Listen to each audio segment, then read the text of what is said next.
Hey guys, welcome back to this episode of R&D Garage. I want to extend a warm welcome to all my new subscribers. Thank you guys so much for subscribing, for liking, and commenting on my videos. And of course, everybody who's been there since the beginning. I appreciate you guys so much. So today is part 2 of Blueberry pulling out her tranny. I gotta tell you guys, I kind of had a rough night's sleep last night, although I did have a yerba mate and a coffee. So I'm either gonna finish this job today in about an hour, or there's gonna be a part 3. We'll see what happens. Anyway, stay tuned. We're about to get started. So for all of you joining in for the first time, maybe in the middle of this Blueberry series, Blueberry is a 1998 Acura Integra GSR in my ultimate favorite color, Supersonic Blue. She has a lot of issues with her, and so I'm going through her at the moment, clearing out everything, wanting to make her as OEM and perfect as possible. Okay, so moving on. The first thing I did today, so we're basically pulling the tranny today. So the first thing I did, I had a little help in pulling the exhaust because for me, it was a little bit impossible keeping one hand on the exhaust while doing my thing with the other hand. So the first thing I did was basically disconnect the cat. So there's 2 bolts there, disconnect and remove the 2 O2 sensors, and again, remove the rubber hangers using this tool. This tool is awesome, and anything that has a rubber handle on the exhaust, it makes it just super simple to remove. So like basically you come from behind where there's a little rod and you stick the rod in here, and then you make sure that the top part hits the nub, squeeze it together, and it comes right off. So, which this doesn't need to be removed, so I'm not going to, but you can see how it's, well, screw it. Okay, it's off. Okay, moving on. Okay guys, so we're moving on to the shifter linkage. Now I already troubleshot it, so it's mostly taken apart, but I'm still gonna walk you through it. First things first, the bolt on this is 12 millimeter, and obviously you're gonna wanna loosen it. Moving on to this part of the shifter linkage, you need to get the pita pin out. This is the pita pin. It's not quite the technical term for it. You Honda guys know what exactly the name for this. The rest of you can Google it. I'm not gonna say it on camera. But to get this out, the first thing you need is a heavy duty hammer with preferably a metal head. And you need a punch, which should perfectly fit or close enough the pita pin. And so to get it out, basically you're gonna hammer it through. You'll notice I put a socket in between where the pita pin is and the top. And this basically just takes the load off and makes it a little bit more durable while you're getting the pita pin out. Let's move on. So there's 2 more things we need to do, and then the shifter linkage is free. The first thing you're gonna do is take off your shifter knob. This should be pretty simple. You just turn it counterclockwise and it could be removed from there. Put that aside. Okay. And now we have 2 12 millimeter bolts on either side for the rear support, 1 and a 2. So after I take off those bolts, it should simply settle onto the support rod basically right here. Let's go ahead and do that. There's 1, and that's how big the bolts are.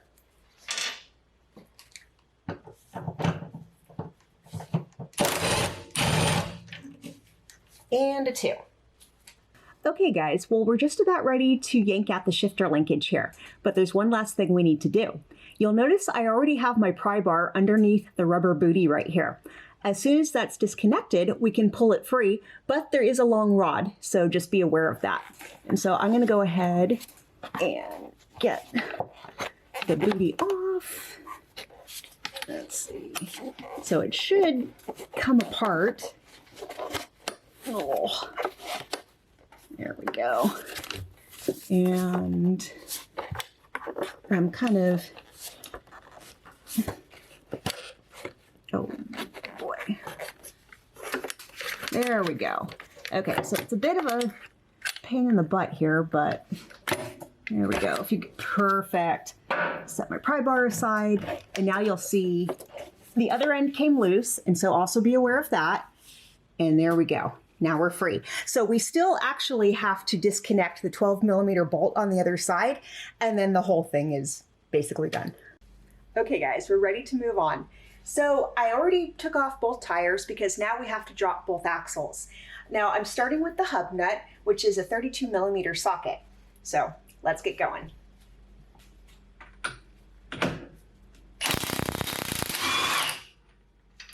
There we go. Okay, moving on. Okay, now we're ready to disconnect our damper fork. That is right behind the rotor here, and it's the part that actually looks like a fork. And so the nut on this side is 17mm, and you need a box wrench to hold the other side of it in place. Once we loosen up the 14mm bolt up here, we're going to go ahead and tap out this bolt because it'll all be loose by then, and then it should be good to go. So I'm going to put my box wrench on here to hold it steady. I'm going to go ahead, and I am in reverse. So let's do this. I've got the nut off. Now I'm going to go ahead and switch to my 14mm, and that guy is right up here. There we go. Perfect. So that comes right out. Set this aside, and now we're going to go back and we're going to start tapping this out. And so we should be good. And again, you're going to need a heavy duty hammer with a metal head. Oh yeah, and it's coming right out.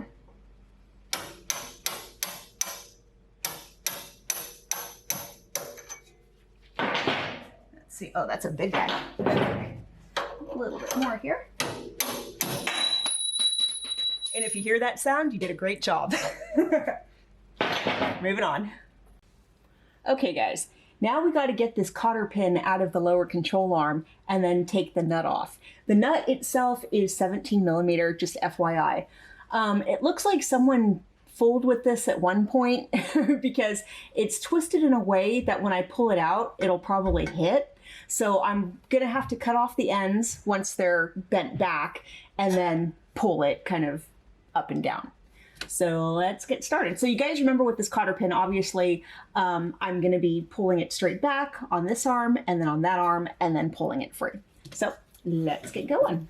Okay, so with my pliers here. Oh, good thing about these is it's so old, it's like hella pliable. So actually, I'm just going to go ahead and cut that off like that. That'll make it a little bit easier. And then let's get this guy. Ooh, yeah, these are nasty. And by the way, if you're doing this job along with me, I applaud you because this is not one of the easier jobs to do at all. Okay, so let's go ahead and cut this one off. Okay, so now I'm going to go ahead and try to pull out.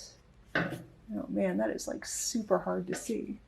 Let's see. Oh, what am I doing? Okay, you guys, it actually, the end of this slipped in. So I'm going to push with my finger and now it popped out the other end. So now I'm going to kind of, perfect. And be careful if you get your hands too close because this is super duper sharp, as you can hear. Okay, so I've got the cotter pin out. Move these to the end. And now I'm going to take this off. Oh, super gross. Awesome. In the lap. Okay, now we're moving on. Okay guys, it's time for the ball joint tool. So what we're basically going to be doing with this is attaching it and then pressing out the ball joint from the lower control arm. If it all works, you'll hear a loud bang and this may hit you in the face. Try not to do that. Okay, so now the way this tool goes on is it basically fits in the little space above, and then you're going to want to loosen it so that it can pop right on, and then go ahead and tighten until it can stay there without help. Now what we're going to do is go ahead and ratchet and press it out.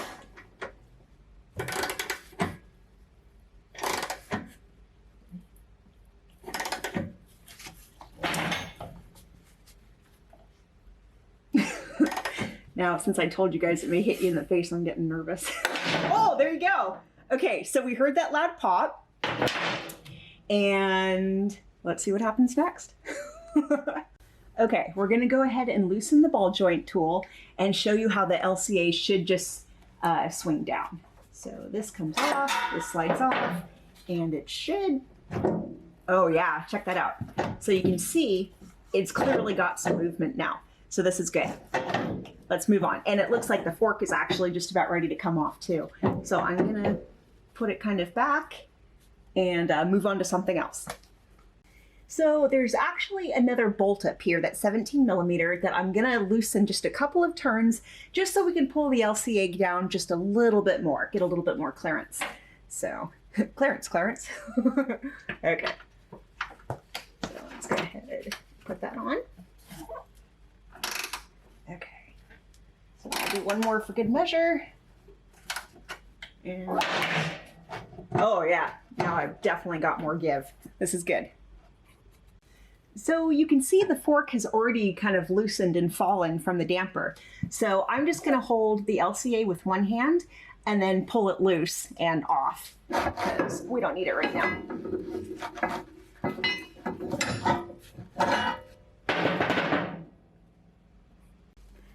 Okay, now we're ready to pull everything apart. So the first thing I'm gonna do is give this spline a couple knocks with the hammer, only because sometimes it gets a little bit stuck. But be sure if you do this as well, only hit it right in the middle because you don't want to bung up the corners. And so I'm going to go ahead and just give it a couple love taps there. And you can see it totally moves, so that's good. Okay, next step is make sure your LCA is still loose and it didn't get caught up, and mine is, so this is good. And now we're going to pull up on the rotor, or pull the rotor towards you, and then this should slide out from, oh, perfect. Good, you can see this is basically taken apart. Good job, moving on. And I'm stuck. So we're not going to be reusing these parts, this axle, so it doesn't matter if I'm just letting it hang loose. If you're planning on reusing yours, do not separate any of these parts right here because it'll be a bear to put it back together and it'll never be the same. Okay guys, now it's time to use the slide hammer with the extension and the CV joint head. And so what we're doing now is separating the CV joint from the axle, and then we can pull the axle off. So this is kind of a bear to use. It's kind of heavy, at least for me, but we're gonna go ahead and get her done. So I'm gonna move to this side. Apologies if you just see my back. But anyway, I'm gonna bring it up over this, slide it into place, and now I'm gonna actually hold the extension with one hand here and just kind of bang it a couple times, and it should come loose. And you won't hear a pop, it'll be more of a feel. You'll know what I'm talking about when you do this. There we go. So you can see it is apart. So I'm gonna go ahead and finagle myself out of here, put that down, and looky what's off. So now we want to get out the intermediate shaft. So to do this, there are 3 bolts, 3 14 millimeter bolts. One right here, and then there's one that you can't see, but it's basically right under the second bolt here. And then once that's loose, we'll be able to pull it straight out. So let's get going here. Always make sure you're on reverse, your ratchet, and apologize if my arm's in the way. There we go. So we got one, and it's probably going to be a little bit crowded in here for you guys. So just make sure you don't hit your finger or anything like that. So, okay, that one's super loose. Before I take it out, I'm going to go ahead and break the rest. There we go. Yeah, I've crushed my pinky before on this kind of thing, so always want to be careful. And that should probably be, yep, that's loose as well. And now this bear of a bolt. Let's see. May have to take off my gloves for this one to feel it. Oh, I'm on. Okay. Oh, that sucks. Okay, there we go. So I'm just going to loosen it a little bit more, and then I'm going to go ahead and take them off with my hands.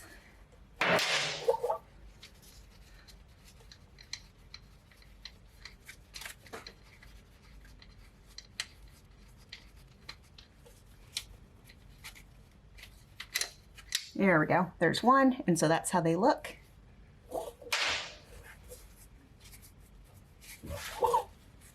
And I'm propping this up. It shouldn't fall out on me, but it's always a good idea to kind of hold it into place just in case. And this is also probably also a good area to wear your glasses in because there's plenty of crap falling. Like probably rust flakes and grease and all that fun stuff. So there's the second one. And now that bear of a bolt, which I probably should have gotten off first. That is actually barely loose. Let's go ahead and come back in here.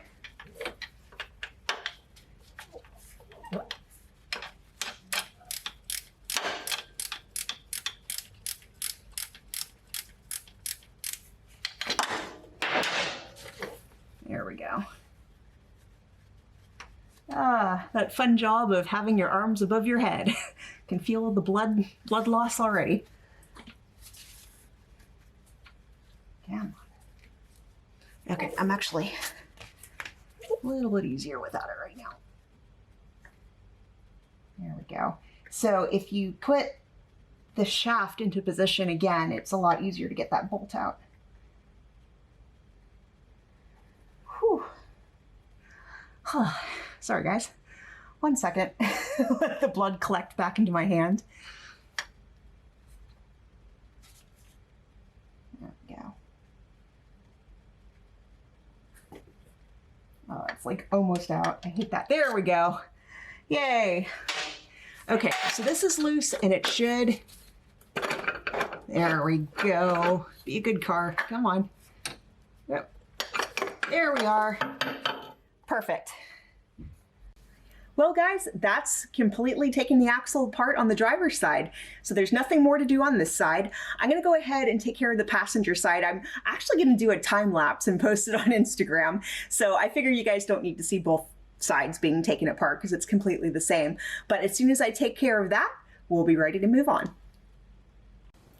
Hey guys, so it looks like there's going to be a part 3. We really needed tranny jack just to make this job a little less dangerous and a little easier. I promise you, once we have it, it's on the way. The job will be complete in about 10 or 15 more minutes. So I'm super excited about that. But I'm also happy we pulled both axles. I did one in time lapse because I now have a Facebook page. I know a lot of you were asking about it and I apologize I didn't do it sooner. But if you head over to Facebook, click on R&D Garage, you'll see my smiling face. Go ahead and like it and you'll see lots of behind the scene photos, maybe some off-roading videos. You never know what you might find on there. And also I welcome any and all suggestions what you guys would like to see next. So as always, thank you so much for liking, subscribing, everything for R&D Garage. I appreciate you guys so much and have a great week.